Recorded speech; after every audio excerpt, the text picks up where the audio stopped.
Hari ini aku ada jadwal di salah satu agensi voiceover, Inavoice, agensi kesayangan kita semua. Tapi sebelumnya aku mau ketemu dulu sama Mbak Anita. Jauh-jauh datang dari Semarang.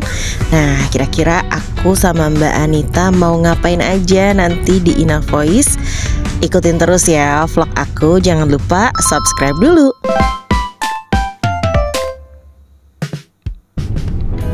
Perjalanan dari rumahku ke tujuan pertama di tempat yang ada Mbak Anita di sana itu sekitar 45 menitan, dan Mbak Anita sudah menunggu. Baru nanti habis itu kita cabut ke Inavoice. Jadi aku lagi mau bikin podcast sama Mas Miko, foundernya Inavoice. Aku ajak Kak Anita untuk nemenin jadi host juga. Kita mau bahas tentang dunia voiceover lah, yang jelas dalam podcast VOSB podcast. Nah, sebentar lagi aku bakal sampai di tempat tujuan utama, Kedai Semesta Abadi. Nanti sekalian kita review ya.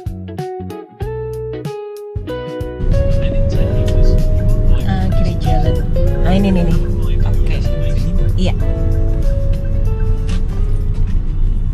Terima kasih. Oke, kita udah sampai di Kedai Semesta Abadi. Kedainya. Dia sudah menungguku lama sekali, sekitar 1 jam.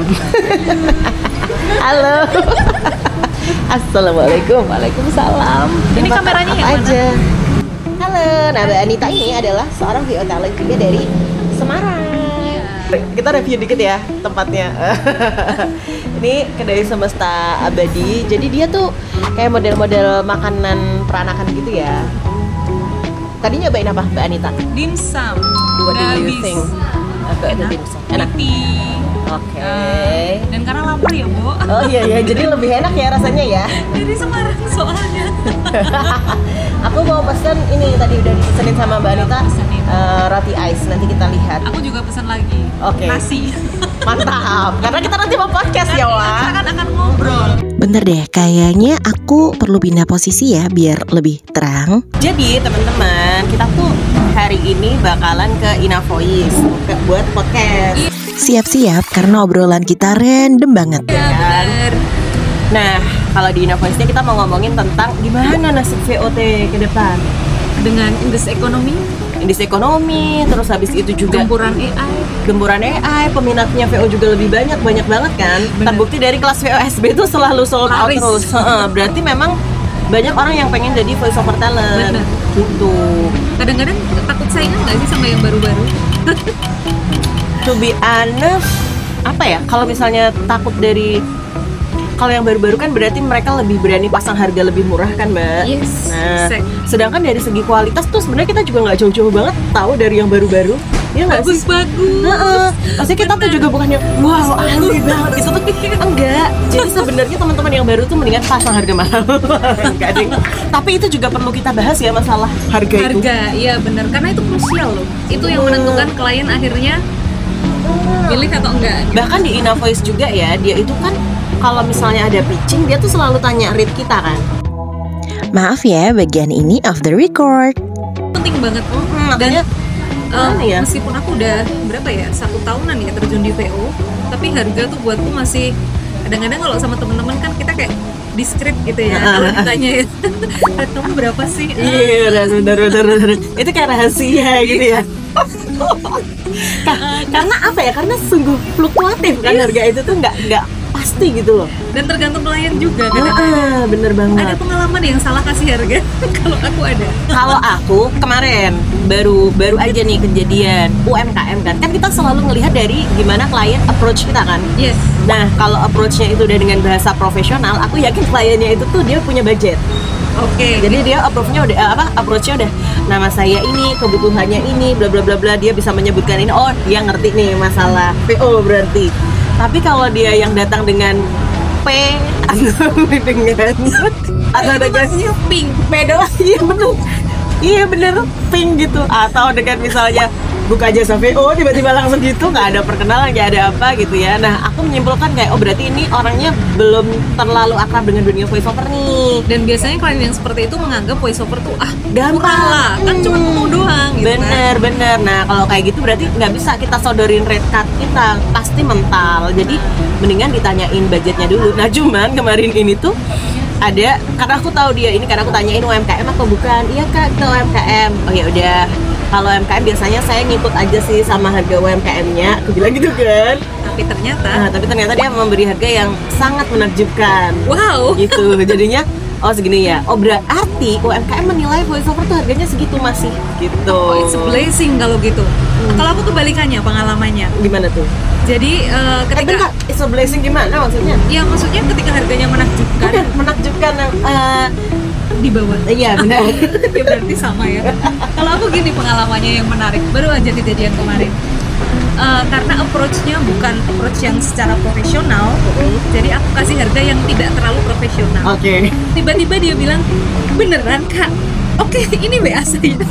Terus aku itu kasih harganya kemurahan kayaknya ya. Kemurahan, gimana sih? Nah ini hal-hal yang apa ya? Ini semacam ya cerita-cerita lucu lah ya kita bikin. Benar. Harga ini selalu membawa cerita lucu gitu kan? Iya.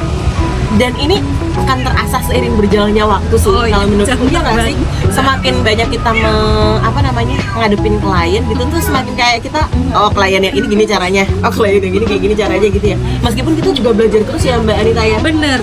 Karena itu tadi nggak ada yang exact ya, kayak tadi Mbak Anita di approach-nya dengan tidak terlalu profesional, kasih harganya tidak terlalu profesional, padahal ternyata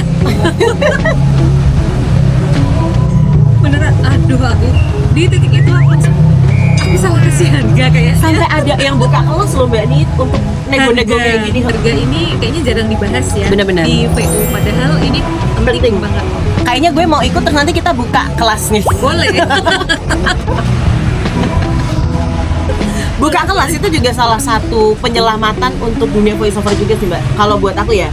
Oh iya. Jadi kalau bukan mentor yang kalau buka kelas saya penghasilannya reguler pasti ada kan. Oh iya. Tapi kalau VO kan kita kadang ada kadang enggak gitu. Jadi emang ada banget. Kalau enggak ya, tiris banget. Itu teman-teman.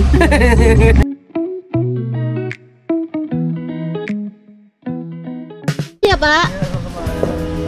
Ya. Oke guys, kita udah sampai Aina Voice. Kalau pakai bahasa Arab, Aina Voice. Wah ini Aina Voice harus rebranding ini lagi, harus diwarnai dulu, warnanya oranye gitu. Oh ya sekarang udah ini luncur. Hai Aul. Ini Aul nih, ini maklar gua. Tolong doakan kesuksesanku. Halo, kemana WA? Iya. Salam kenal lagi. Oke. Hai. Kalian tidur aja. Istirahat mulu, perasaan kerjaannya. Bener-bener. Kamu namanya siapa? Poppy. Masya Allah, aku gak nyangka nih ya bahwa ternyata tempatnya disettingin seproper ini dong. Ini kayaknya bakalan jadi episode podcast terbaik sih, dari segi obrolan, dari segi tempat. Doain kita punya tempat sendiri ya. Ini settingnya sangat profesional ya, jadi kita numpang ceritanya. Numpang podcastan dengan Mas Miko. Oke guys, tadi udah selesai ya kita vlognya. Udah ada Mas Miko juga. Udah selesai. Kita tadi tanya lumayan lah satu jam lebih sedikit. Iya, nanti ditonton ya di YouTube-nya, di YouTube di Taas. Enggak, kalau itu di YouTube vosb.id ya nanti. Oke, baiklah. Kita tonton ya. Thank you Mbak Anita udah nemenin. Thank you. Sekarang ini lagi project pribadi. Iya, Probri lagi mendukun ya, mendukunkan mikrofon. Nanti bikin Mas Miko bisa bikin ini namanya acara konsultan bersama Miko. Isok. Iya benar. Oke, bye.